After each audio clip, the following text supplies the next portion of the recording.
तर उपमुख्यमंत्री शिंदे आणि मंत्री सामंतांकडून ईव्ही कारचा वापर. मोदींच्या काटकसरीच्या आवाहनानंतर ईव्ही कारचा वापर सुरू झालाय.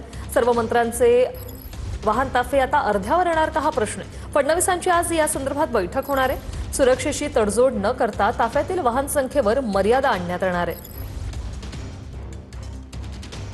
तर शिंदेंकडून देखील ईव्ही कारचा वापर करण्यात आलेला आहे. तर आता मंत्र्यांच्या ताफ्यातील गाड्या यांची संख्या आता अर्ध्यावर येणार का, या संदर्भात आज बैठक होणार आहे. मुख्यमंत्री फडणवीसांच्या अध्यक्षतेखाली ही बैठक पार पडणार आहे. तर मंत्री सामंत यांच्याकडूनही ईव्ही कारचा वापर करण्यात आलेला आहे. पंतप्रधान मोदी यांनी आवाहन केल्यानंतर आता मंत्र्यांकडून पावलं उचलायला सुरुवात झालेली आहे. ही 3 दृश्य आपण पाहतोय.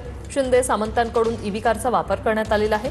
इलेक्ट्रिक व्हेकलचा वापर करा, मेट्रोचा वापर करा, जास्तीत जास्त पब्लिक ट्रान्सपोर्टचा वापर करा, असं आवाहन पंतप्रधान मोदी यांनी केलं होतं. आणि त्यानंतर मोदींच्या आवाहनानंतर एकनाथ शिंदे आणि उदय सामंत यांचा हा निर्णय.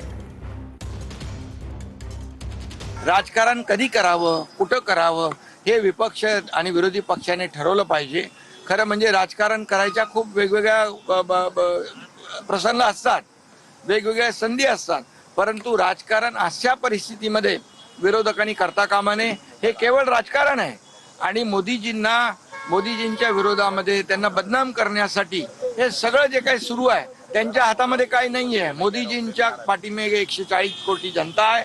म्हणून तर पश्चिम बंगालमध्ये, आसाममध्ये जो काही विजय मिळालेला आहे, हे याचं जे काही परिणाम स्वरूप दिसतंय.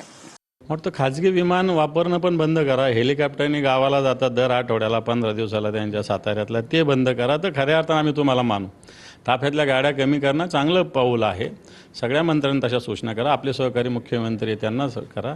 चार्टर प्लेन वापरणं बंद करा. तर खऱ्या अर्थानं तुम्ही नरेंद्र मोदींचं ऐकता असं आम्ही मानू.